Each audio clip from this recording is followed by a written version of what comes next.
Hi guys!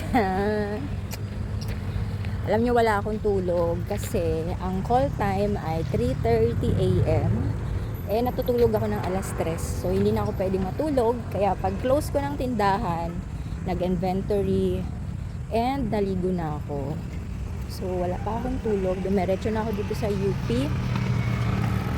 It was my first time to join a fun run. Takbo babae. At pinili ko agad ang 5K.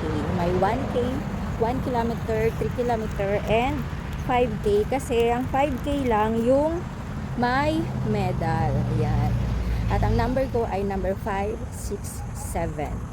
So, 'di ba? First time may medal agad. Di naman pala siya ganun kalayo. Sakto lang for the first time.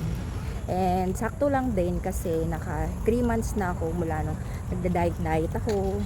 Nabawasan ako ng 8 kilos. Kaya medyo magaan na yung katawan ko pag tumatakbo.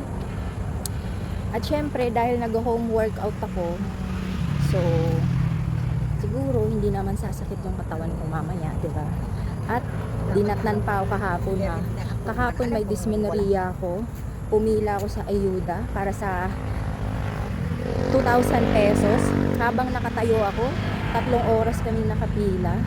Para akong nagle-labor na nakatayo. Mataas kasi ang pain tolerance ko. So, kahit normal yung mukha ko, ganyan. Pero, masakit pala. Nagle-labor pala ako.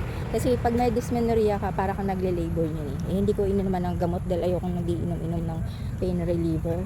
Total, sabi ko half day na lang naman. Kasi first day lang naman ang dysmenorrhea ko eh. Tapos ngayon, meron ako, di ba? Ewan ko kung meron. Andyan pa ba siya? Or nagtampo na. Konti na lang siguro. So, yan o.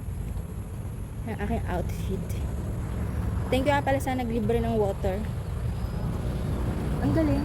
Hindi ko akalain na kaya ko, pero nakaya ko. And, shout out sa aking sapatos. Yan po yung aking pang rides ko yan na sapatos eh. Ang tibay niya na. Ang brand niya na ay Peak. Magaan siya pang rides at saka pwede din pala siya pang takbo. Oh. Ha? Ano ka ngayon?